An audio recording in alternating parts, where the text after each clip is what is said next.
ஆம் ஆத்மி கட்சியினுடைய ஊழல்.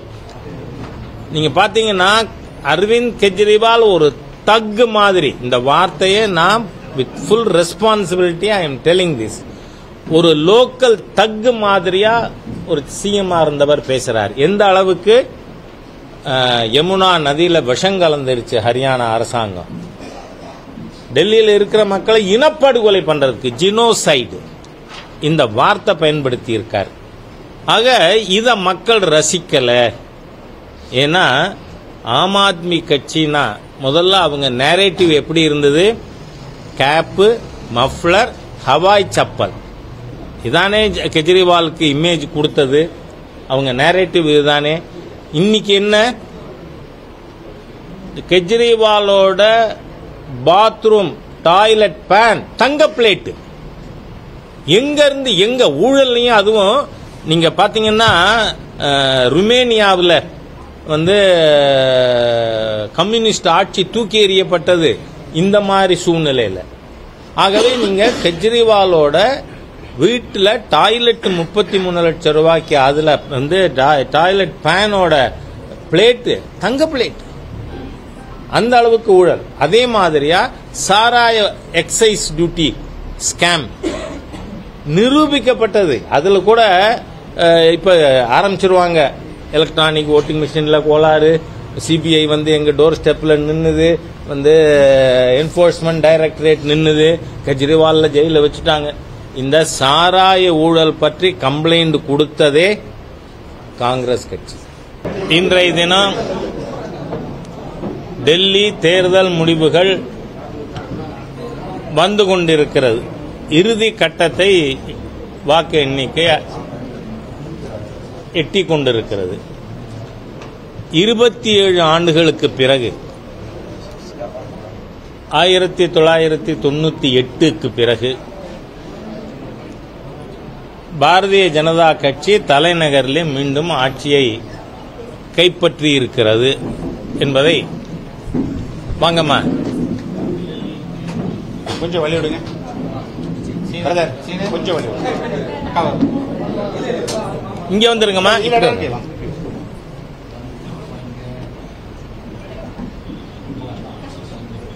வாங்க.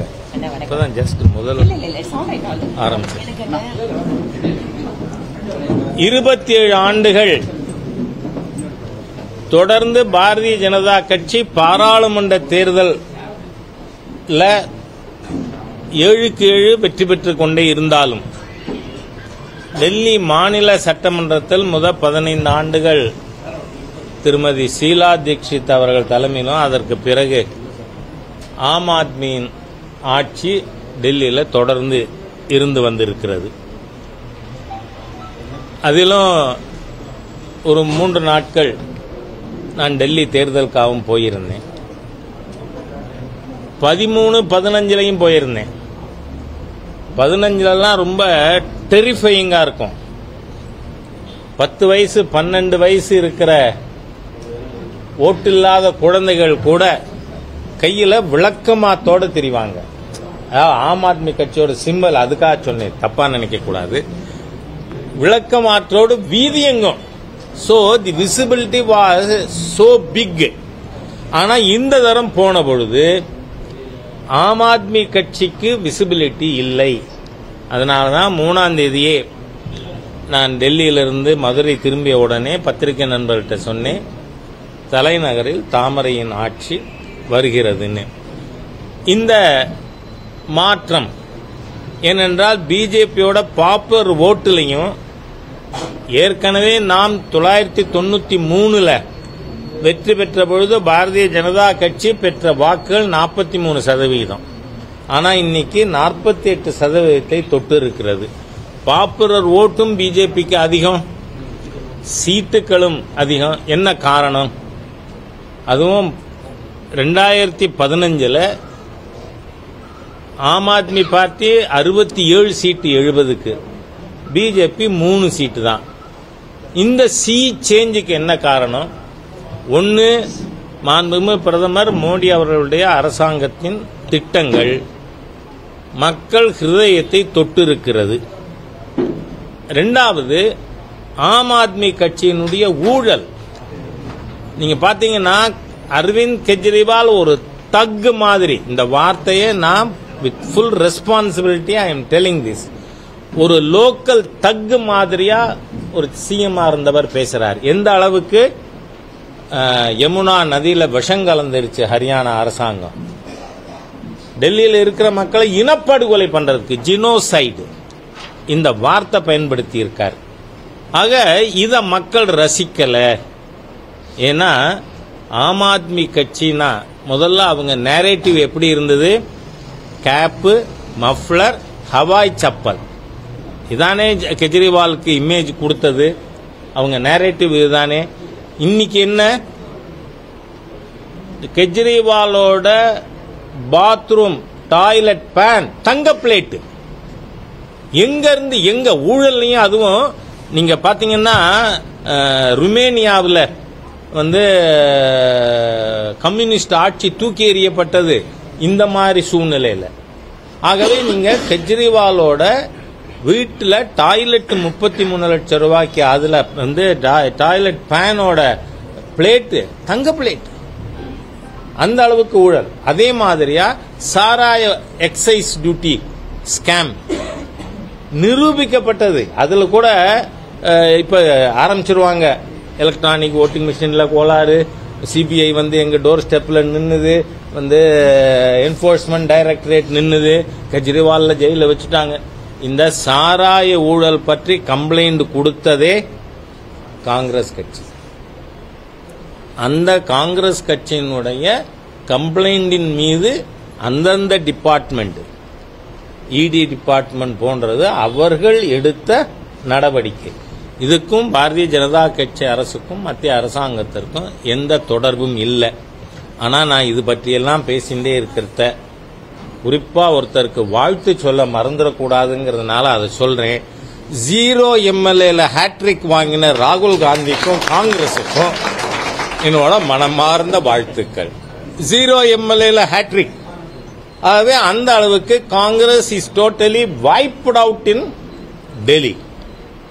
ஏன்னா பார்லிமெண்ட்ல பேசுறாரு, நான் பிஜேபி ஆர்எஸ்எஸ் மட்டும் எதுக்கல, I fight the Indian state.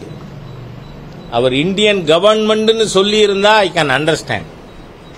You have got every right ஒரு அரசாங்கத்தை எதுக்கிறதுக்கு. ஆனா இந்த தேசத்தை எதிர்ப்பாரா? I want to fight the Indian state. ஆகவே அந்த அளவுக்கு தேச துரோகியாக முழுமையாக மாறிப்போன ஒரு காங்கிரஸ் கட்சி இன்னைக்கு டெல்லியில துடைத்தெறியப்பட்டிருக்கிறது. 3வது முறையா 0 எம்எல்ஏல ஹேட்ரிக் வாங்கியிருக்கிற தலைவர் தான் ராகுல், பிரியங்கா வாட்ரா அண்ட் கம்பெனி அப்படிங்கறது நமக்கு தெரிஞ்சிருக்கு. ஆகவே இன்னைக்கு டெல்லியில ஏற்பட்டு இருக்கின்ற ஒரு கன்சாலிடேஷன், ஏன்னா ஒரு முழுக்க பொறுப்பற்ற மிக மோசமான ஒரு மனிதர், ஒரு அரசியல் தலைவர் இப்படி இருக்கக்கூடாதுங்கிறதுக்கு யாராவது முதல் உதாரணம் சொல்லணும்னா நிறைய பேர் இருக்காங்க. அதுவும் நாம தமிழ்நாட்டில் இருக்கோம், திராவிடியன் ஸ்டாக் நிறைய இருக்கு. ஆனா இருந்தாலும் நேஷனல் லெவல்ல இப்படி ஒருவர் அரசியல் தலைவராக இருக்கக்கூடாதுங்கிறதுக்கு உதாரணமா இருந்திருக்கிற ஒரு சீஃப் மினிஸ்டரா இருந்தவர் கெஜ்ரிவால். விஷங்கலந்துருச்சுன்னு சொல்லலாமா பக்கத்து மாநிலத்தை நதியில ஊழல் இவ்வளவு செஞ்சுட்டு, அதுலயும் இந்த ஊழல் பணத்துல எக்ஸைஸ் டியூட்டி ஸ்கேண்டல்ல 100 கோடி கோவால கட்சி செலவு செஞ்சிருக்கு. ஆகவே இதெல்லாம் ஓப்பனா தெரிஞ்ச பிறகு டெல்லி மக்கள் ஒரு திருடமான முடிவு, உறுதியான முடிவு எடுத்திருக்கிறார்கள். அதனால பத்திரிகை நண்பர்கள் மூலமாக டெல்லி வாக்காளர் பெருமக்களுக்கும் இந்த தேர்தலில் நான் போய் பார்த்தேன். அதோடு இல்லை, நம்ம தமிழக ஊடகத்தை சேர்ந்தவங்க நீங்க அப்படிங்கிறதுனால உங்களோட அந்த மகிழ்ச்சியான விஷயத்தை பகிர்ந்து கொள்ளவும் நான் விரும்புகிறேன். தமிழர் என்க்ளேவ்னே ஒரு இடம் இருக்கு பாலம் தொகுதியில். அந்த ஏரியாவுக்கு பேரு தமிழர் என்க்ளேவ். அந்த தமிழர் என்க்ளேவ்ல மிகப்பெரிய எழுச்சியை பார்த்தோம். நானும் மாநில தலைவர் திரு அண்ணாமலை அவர்களும் அங்க வீதி வீதியா போனோம். எல்லாம் அங்க வீதி வீதியாக தமிழ் மக்கள் நாங்க தாமரைக்கு தான் ஓட்டுவோம் அப்படிங்கிற அளவுக்கு நம்ம தமிழ் மக்கள் இருக்கின்ற பகுதியெல்லாம் கூட பாரதிய ஜனதா கட்சிக்கு ஆட்சி மாற்றத்திற்காக வாக்களிச்சிருக்காங்க. அதை கண்ணால் பார்க்க முடிந்தது. அதனால அந்த மகிழ்ச்சியும் உங்களோடு நான் பகிர்ந்து கொள்கிறேன். நீங்கள் எதுவும் கேட்குறா? பிப்ரவரி 14, 1998 பாரத பெருந்தலைவர் திரு LK அத்வானி அவர்கள் இங்கே கோவையிலே தேர்தல் பிரச்சாரத்துக்கு வந்தப்ப அவரை டார்கெட் பண்ணி 13 இடங்களில் சீரியல் பாம் பிளாஸ்ட் நடந்தது. அதில் 59 பேர் இறந்து போனார்கள். 200 பேருக்கு மேல் அங்கஹீனமாகி இன்னமும் கூட தே ஆர் டிசேபிள்டு.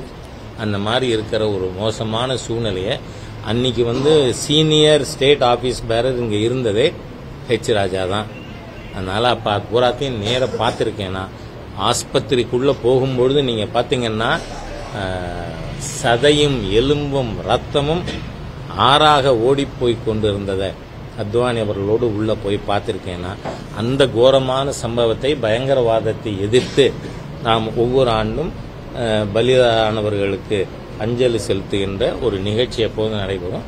அது இந்த முறை ஊர்வலமாக சென்று அஞ்சலி செலுத்துவது என்று இங்கே கோயம்புத்தூர் பாரதிய ஜனதா கட்சி முடிவு செஞ்சுருக்காங்க. ஆகவே அந்த ஒரு இப்போ நடந்திருக்கிறதோடு இது பயங்கரவாதத்திற்கும் எதிரான ஒரு ரிசல்ட்டுங்கிறதுனால அதற்கும் ஊடக நண்பர்கள் அனைவரும் உங்களுடைய மேலான ஆதரவு, ஒத்துழைப்பு தரணும்னு கேட்டுக்கிறேன்.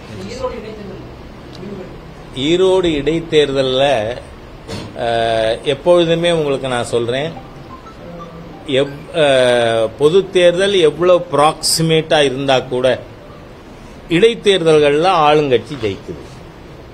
காரணம் ஒரு பெரிய இது சொல்ல முடியும். 2009-10 தான் இந்த திருமங்கலம் ஃபார்முலாங்கிறதே திராவிட முன்னேற்ற கழகத்தால் அறிமுகப்படுத்தப்பட்டது. அப்போ திருமங்கலம் ஒரு தொகுதி, அதுக்கப்புறம் இளையாங்குடி, தொண்டாமுத்தூர், பெண்ணாடம், இந்த மாதிரி 5 தொகுதிகள் ஒரே சமயத்தில் 2010 இடைத்தேர்தல் நடந்தது. 5லும் திராவிட முன்னேற்ற கழகம் வெற்றி பெற்றது. ஆனால் 2011 பொது தேர்தலில் திமுக என்ன ஆச்சு? It was removed from power. அதனால இந்த காசு கொடுத்து தேர்தலில், அதுவும்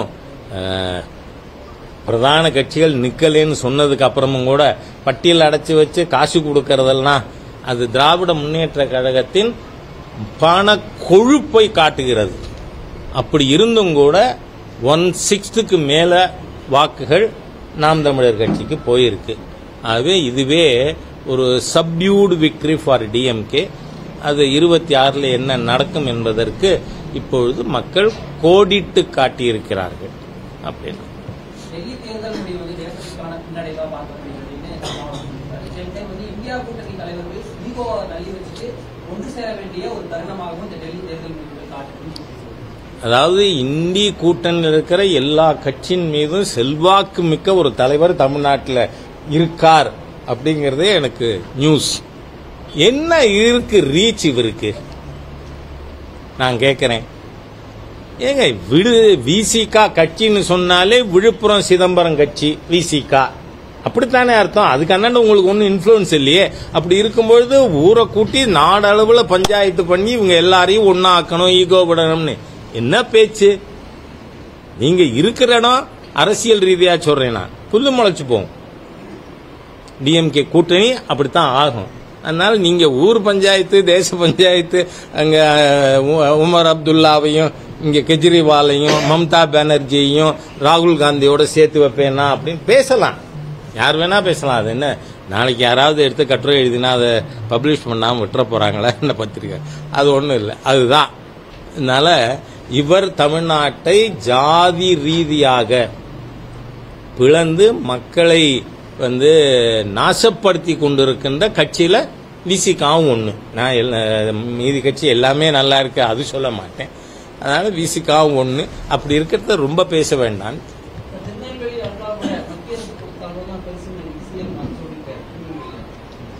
நான் ஒரு விஷயம் சொல்றேன். நான் மறுநாளே என்னோட சோசியல் மீடியாவில் 6680 கோடி ரயில்வேக்கு பல்வேறு திட்டங்களுக்கு 400 கோடி 500 கோடி என்று பல்வேறு உள்கட்டமைப்பு வசதிகள் இன்ஃப்ராஸ்ட்ரக்சர் ஃபெசிலிட்டிஸுக்கு 14,800 கோடி ரூபாய் ஹெட் வைஸ் நாம் பாரதிய ஜனதா கட்சியும் அதை மக்கள்கிட்ட எடுத்து சொல்லியிருக்கோம். என்னை போன்றவர்கள் நம்ம மகளிர் அணி தேசிய தலைவர் இங்கே உள்ளூரில் சட்டமன்ற உறுப்பினராக இருக்கார், அவரும் சோஷியல் மீடியாவில் இது எல்லாத்தையும் பகிர்ந்துருக்கோம். அதனால அப்படி இருக்கும் பொழுது என்ன பண்றது? நீங்க இன்னைக்கு அவர்களுடைய மிகப்பெரிய தோல்வி அதை மறைக்கணும். என்ன தோல்வி இன்னைக்கு திராவிட முன்னேற்ற கழகத்துக்கு? தமிழ்நாட்டில் சட்டம் ஒழுங்குன்னு இருக்கா இல்லையா? தமிழ்நாட்டில் பெண்கள் பெண் குழந்தைகள் வீதியிலே நடமாட முடியாத ஒரு சூழ்நிலையை இந்த தீய திராவிடியன் ஸ்டாக் அரசு ஏற்படுத்தி இருக்கிறது. அதையெல்லாம் மறைக்கிறதுக்கு ஏதோ பொய்ய சொல்லணும் இல்ல. நான் கேட்கிறேன், இவர் காவல்துறைக்கு தானே மந்திரியா இருக்கார் முதலமைச்சர். காவல்துறையில் ஏடிஜிபி கல்பனா நாயக், ஏடிஜிபி கல்பனா நாயக் டிஜிபிக்கு கம்ப்ளைண்ட் கொடுத்திருக்கார், சீஃப் செக்ரட்டரிக்கு கம்ப்ளைண்ட் கொடுத்திருக்கார், ஹோம் செக்ரட்டரிக்கு கம்ப்ளைண்ட் கொடுத்திருக்கார். என்ன நீங்க அது என்ன காரணம்னு அவர் சொல்லியிருக்காங்கிறது ரொம்ப முக்கியம். சம்பவத்தை விட சீருடை பணியாளர்கள் தேர்விலே முறைகேடுகள் நடக்கிறது என்று நான் சுட்டிக்காட்டிய காரணத்தால் என்னை நெருப்பு பத்த வச்சு கொல்வதற்கு முயற்சி நடந்திருக்கிறது. நான் சற்று முன்பாக என் அலுவலகத்துக்கு வந்திருந்தால் என் உறவினர்கள் என் முகத்தை கூட பார்க்க முடியாத சூழ்நிலை ஏற்பட்டிருக்கும். இதை விட மிஸ்டர் ஸ்டாலினுக்கு, the honourable chief minister of தமிழ்நாடுக்கு அவமானம் வேற உண்டாங்க. நான் ஸ்டாலின் இடத்துல இருந்திருந்தா நான் சொல்றேன் ஹானஸ்டா, இந்த பதவி வேண்டாம், எனக்கு கையாலாகாத நபரை நான் இருக்க விரும்பலன்னு ராஜினாமா பண்ணியிருப்பேன். நீங்க இதெல்லாம் மத்திய சர்க்காரை பத்தி பேசலாமா? அதுவும் ஃபேக்ட்ஸ் ஆர் என்டையர்லி டிஃபரண்ட். ஒரு துறைக்கு மாத்திரம் ரயில்வேக்கு 6,680 கோடி இந்த ஆண்டு 25-26க்கு ஒதுக்கப்பட்டிருக்கு. அதனால டோன்ட் லை. 2026 தேசிய ஜனநாயக கூட்டணியின் தலைமையில் ஆட்சி அமையும். முக்கிய கட்சிகள்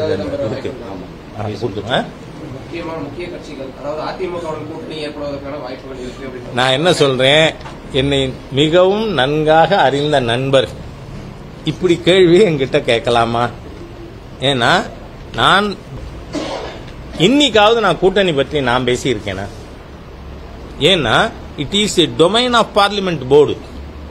பார்லிமெண்ட் போர்டு இன்னென்ன கட்சிகள் என்டிஏல இருக்கும் அப்படின்னு அவங்க சொன்னா அவர்களோடு இணைந்து மக்களை அணுக வேண்டிய ஒரே வேலை தான் எங்களுக்கு இருக்கிறது. அதனால கூட்டணியில யாரு இருப்பார் இருக்க மாட்டார் சொல்ல மாட்டேன். பாருங்க, நீங்க என்னோடு சகோதரி வானதி அவர்கள் இருக்காங்க, இந்த பக்கம் ஸ்டேட் செக்ரட்டரி இருக்கார், நாங்க எல்லாரும் இருக்கிறது தான் சொல்றேன். அதனால இதுல too much of hair splitting is unnecessary.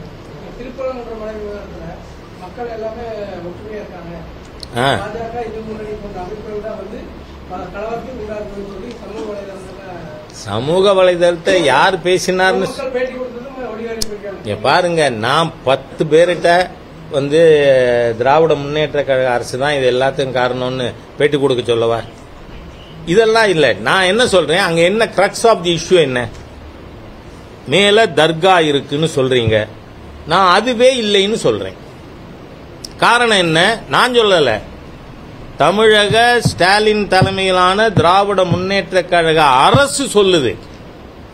சுற்றுலாத்துறையினுடைய browser, அந்த பிரவுசர் ஏற்கனவே நான் என்னோட சமூக வலைதளத்திலும் எக்ஸ் வலைதளம் ஃபேஸ்புக்கில் போட்டிருக்கேன். அதில் என்ன சொல்லியிருக்கீங்க? சிக்கந்தர் பாதுஷாவினுடைய கல்லறை கோரிப்பாளையத்தில் இருக்கின்ற மசூதிக்குள் இருக்கிறது அப்படின்னு நீங்க கொடுத்திருக்கீங்க. கவர்மெண்ட் கொடுத்திருக்கிற இன்ஃபர்மேஷன். அப்போ அங்க திருப்பரங்குன்றத்தில் மலை மீது தர்கா இருக்க வாய்ப்பு இருக்கா? இல்ல. ஒன்னு. ரெண்டாவது, சிக்கந்தர் எப்படி கொல்லப்பட்டார்? குமார கம்பண்ணன்கிற விஜயநகர பேரரசு மன்னர் படையெடுத்து 24 மணி நேரத்தில் இஸ்லாமிய ஆட்சியை அடித்தார். அப்போ உயிருக்கு பயந்து மலை மீது ஏறிய சிக்கந்தரை மேலே ஏறி சென்று குமாரகம்பண்ணன் வதம் செய்தார். இது ஹெச் ராஜா சொல்ல வேண்டாம், அது என்ன கள்ளக்கோட்டமா காவல் கோட்டம். நம்ம கம்யூனிஸ்ட் எம்பி சு வெங்கடேசன் அவர் எழுதியிருக்கிற புஸ்தகத்தில் அவரே நரேட் பண்ணியிருக்கார். சரி, நாயக்க மன்னர்கள் கிட்டத்தட்ட இந்த சிக்கந்தர் பாதுஷாவுக்கு பிறகு 300-400 வருஷம் அவர்கள் தான் ஆட்சியில் இருந்திருக்காங்க. அவர்கள் ஆட்சியில் இருந்தப்ப இவங்க கந்தர் மலையில ஏறி இது கட்டியிருக்க முடியுமா? இல்லை. ரெண்டாவது, ஒன்று கவர்மெண்டே சொல்லிடுச்சு. என்ன சொல்றாங்க? ஏற்கனவே இருந்த ஒரு கட்டிடம், அது வசந்த மகா மண்டபமா என்ன தெரியாது, அதைத்தான் பிற்காலத்திலே இவர்கள் தர்கா என்று சொன்னார்கள் அப்படின்னு. இதெல்லாம் ஏற்கனவே இருக்கிற லிட்ரேச்சர். கிரக்ஸ் ஆஃப் தி இஷ்யூவுக்கு வருவோம். 1915-16 இந்த தர்காவின் மேனேஜ்மெண்ட்ல இருக்கக்கூடியவர்கள் அவங்க தர்காவை விஸ்தீர்ணப்படுத்துவதற்கு கீழிருந்து கல்ல, அந்த மலையோட கல்லே அதை வெட்டி கொண்டு போக முயற்சி மேற்கொள்கிறார்கள். அன்னைக்கு மீனாட்சி அம்மன் கோயிலோட நிர்வாகி தான் திருப்பரங்குன்றம் கோவிலையும் நிர்வாகம் செய்தார்கள். அவர்கள் இதற்கு ஆட்சேபம் தெரிவிக்கிறார்கள். அதனால 1915 அன்னைக்கு இருந்த பிரிட்டிஷ் கலெக்டர் அவர் நெகோசியேட் பண்ணி பார்க்கிறார். நான் இதுக்கு ஒரு அரசாங்கத்துக்கு தெரிவிக்கிறார், பிரிட்டிஷ் கவர்மெண்ட்டுக்கு, நான் நெகோசியேட்டட் செட்டில்மெண்ட்டுக்கு முயற்சி பண்றேன். ஹி வாஸ் அலவுட், ஆனா தே ஃபெயில்டு. அதனால என்ன ஆகுது, அது டிஸ்ட்ரிக்ட் கோர்ட்டுக்கு வருது. டிஸ்ட்ரிக்ட் கோர்ட்டில் verdict, the whole mountain belongs to Murugan, முருகப்பெருமானுக்கு இந்த மலை சொந்தம். ஆனா அங்க இருக்கிற தர்காவர் அந்த ஜட்ஜ்மெண்ட்லயே என்ன சொல்லுது, அத இப்ப இருக்கிற ஸ்டேட்டஸ் குவா அன்னைக்கு இருந்தபடியே அதை பராமரிக்க வேண்டும் அப்படின்னு ஜட்ஜ்மெண்ட் வருது. அதுக்கு எதிராக ஹைகோர்ட்டுக்கு போறாங்க. அப்ப ஹைகோர்ட்ல என்ன தீர்ப்பு வருது, ரெண்டு பார்ட்டியும் திருப்பி மறுபடியும் முதல்ல இருந்தா அப்படின்னு நம்ம வடிவேலு கேட்கிற கதை தான். ரெண்டு பார்ட்டியும் திருப்பியும் பேசி ஒரு அமிக்கபிள் செட்டில்மெண்ட்டுக்கு வாங்கன்னு ஹைகோர்ட் சொல்லுது. ஆனால் இது பிரிவி கவுன்சிலுக்கு போகுது. 1931 லண்டன் பிரிவி கவுன்சிலோட judgment we concur with the high court, district court judgment. ஆகவே ஜில்லா நீதிமன்றம் கொடுத்த ஜட்ஜ்மெண்ட பிரிவி கவுன்சில் ஹேஸ் அப்ரூவ்டு. அப்ப என்ன அர்த்தம், இவர்கள் அந்த தர்காவை அன்னைக்கு இருந்த நிலையிலேயே பராமரிக்கணும். ஆனா அதுக்கப்புறம் எவ்வளவு எக்ஸ்பான்ஷன் ஆக்டிவிட்டிஸ் நடந்திருக்கு, அது நடக்கும் பொழுதுதான் பிரச்சனையே வருது. ஏன்னா நீங்க கீழே அந்த மலையவே வெட்டி அந்த கல்லை மேல கொண்டு போக முயற்சி மேற்கொண்டார்கள். அத கோவில் நிர்வாகம் அப்போஸ் பண்ணிதுன்னு. சரி, இப்ப எல்லாரும் என்ன சொல்றாங்க, இன்னும் மாமா மச்சானா இருக்குமா? இப்பதான் சொன்னேனா, வர்ற 14ஆம் தேதி நடக்க போகுது. கோயம்புத்தூர்ல முஸ்லிம் மதவெறி அமைப்பு 13 இடத்துல சீரியல் பிளாஸ்ட் மூலமா 59 பேரை முஸ்லிம் மதவெறி கூட்டம் கொலை செய்தது. 250 பேர் அங்கஹீனப்பட்டார்கள். மாமா மச்சான வாழறத. இந்த சம்பவம் நடந்தது எப்ப தெரியுமா? நான் சேகர் பாபு போன்ற அல்லேலுயா பாபுவுக்கு ஞாபகப்படுத்துறதுக்காக சொல்றேன். திரு கருணாநிதி சிஎம்மா இருக்கிறத தான் அந்த சம்பவம் நடந்தது. அந்த சம்பவம் நடந்த உடனே அந்த சம்பவத்துக்கு வருத்தமாவது தெரிவித்தாரா அன்றைய முதலமைச்சர்? இல்ல, RSS ஆக்டோபஸ்ன்னு சொன்னார்ல, கோயம்புத்தூருக்கு வந்து சொன்னார். ஏன்னா அன்னைக்கு இருந்தவனா த்ரூ அவுட் அங்க இருந்தேன், மறுவாக்குப்பதிவு நடக்கிற வரைக்கும். அப்போ இவர்கள் அந்த இடத்துல எக்ஸ்பான்ஷன் ஆக்டிவிட்டிஸ் சரி, அதோட நின்னாங்களா? அங்கு மலை மீது தீபம் ஏத்துறதுக்கு, கார்த்திகை தீபம் ஏத்த தடை எழுப்பினார்கள். அதனால அரசாங்கம் சட்டம் ஒழுங்கு பிரச்சனை வந்துடும். எப்படி காடேஸ்வராஜி ராஜாவெல்லாம் கைது பண்ண சட்டம் ஒழுங்கு பிரச்சனை வந்துருமா? மதுரை கலெக்டரோட ஜூரிஸ்டிக்ஷன் வெளியில இருக்கோம் நாங்க. இது மோசமான சர்க்கார். அப்போ என்ன பண்றாங்க, இந்த அரசாங்கம் அங்க இந்துக்களுக்கு நீதிமன்றம் அனுமதித்தும் அந்த வழக்கு நடக்குது. 1994 சென்னை உயர் நீதிமன்றம் அங்கு மலையிலே தீபம் ஏற்றுவதற்கு இந்துக்களுக்கு உரிமை இருக்கிறதுன்னு சொல்லியும் இன்னி வரைக்கும் 31 வருஷம் ஆகுது, இன்னி வரைக்கும் தமிழக அரசு நிர்வாகம் அனுமதிக்கல. சரி, அதுக்கு அடுத்து என்ன நீங்க பாத்தீங்கன்னா 1931 இருந்த ஸ்டேட்டஸ் ஃபார்மேட் இப்ப என்ன திடீர்னு ராம்நாடு திமுக கூட்டணி எம்பி, நாவாஸ்கனி மணப்பாறை திமுக எம்எல்ஏ அப்துல் சமத், இவங்க எல்லாருமா நாங்க மேல ஆடு கோழி வெட்ட போறோம் அப்படின்னு போறாங்க. நான் என்ன சொல்றேன், இந்துக்கள் கோவில்களில் பலி கொடுக்கிற பழக்கமும் இருக்கு. ஆனா முருகன் கோவில்ல சிவன் கோவில்ல அந்த பழக்கம் உண்டா? அங்க இருக்கிறது கீழே முருகன் கோவில், மேல மலை உச்சியில காசி விஸ்வநாதர். அங்க நீங்க கொடுப்பேங்கிறீங்க. நீங்க சொன்ன சோசியல் மீடியாவிலேயே எல்லாரும் கருத்து சொல்லியிருக்காங்க. நான் 50 வருஷமா இருக்கேன். ஒரு அம்மா சொல்றாங்க எனக்கு 80 வயசாச்சு, நான் இந்த ஊர்லயே பிறந்து இந்த ஊர்லயே வாக்கப்பட்டு இந்த ஊர்லயே இருக்கேன், ஆனால் மேல மலையில ஒரு நாளும் உயிர் பலி கொடுக்கப்பட்டது இல்லை அப்படின்னு.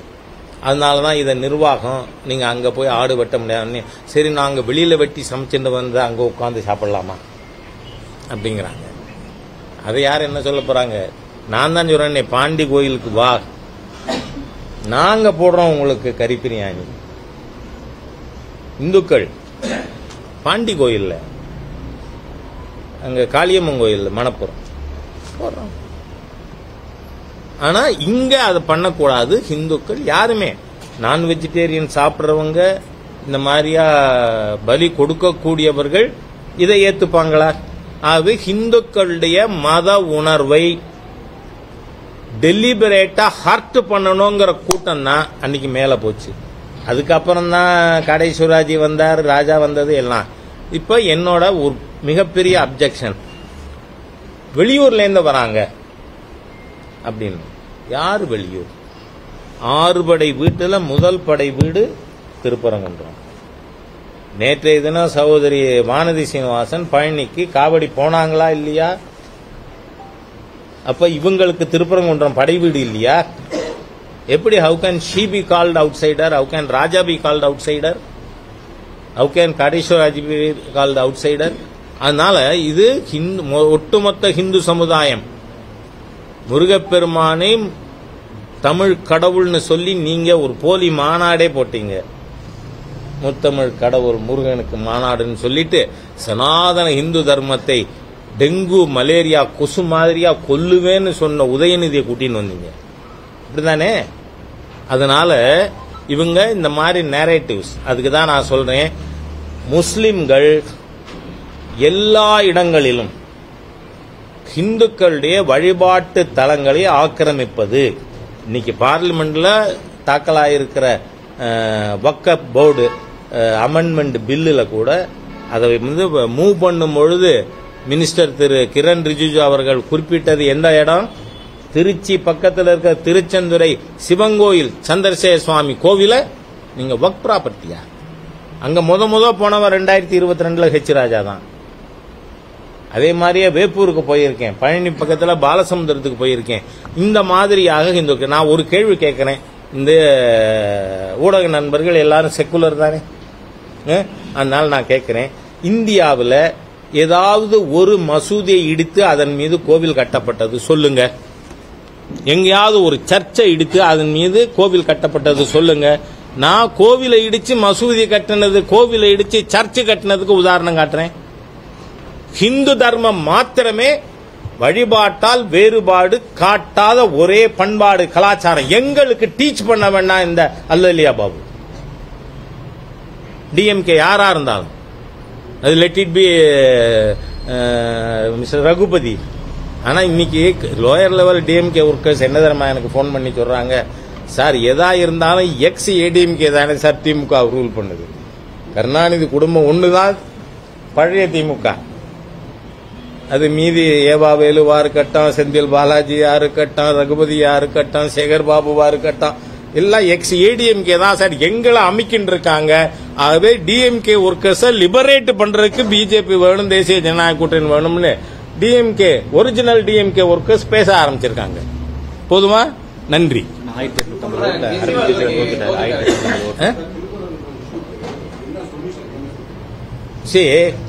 1931 அந்த பிரிவி கவுன்சில் ஜட்ஜ்மெண்ட்டுக்கு பிறகு ஏற்படுத்தப்பட்ட மேம்பாட்டு பணிகள் நீக்கப்பட வேண்டும். சரியா?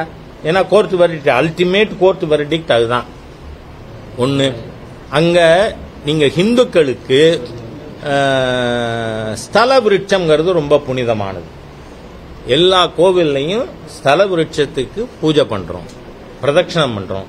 நீங்க அங்க இருக்கிற இந்த திருப்பரங்குன்றம் கோவிலுடைய ஸ்தல விருட்சம் கள்ளத்தி மரம், அதுல பிறை கொடி கட்டியிருக்கீங்க.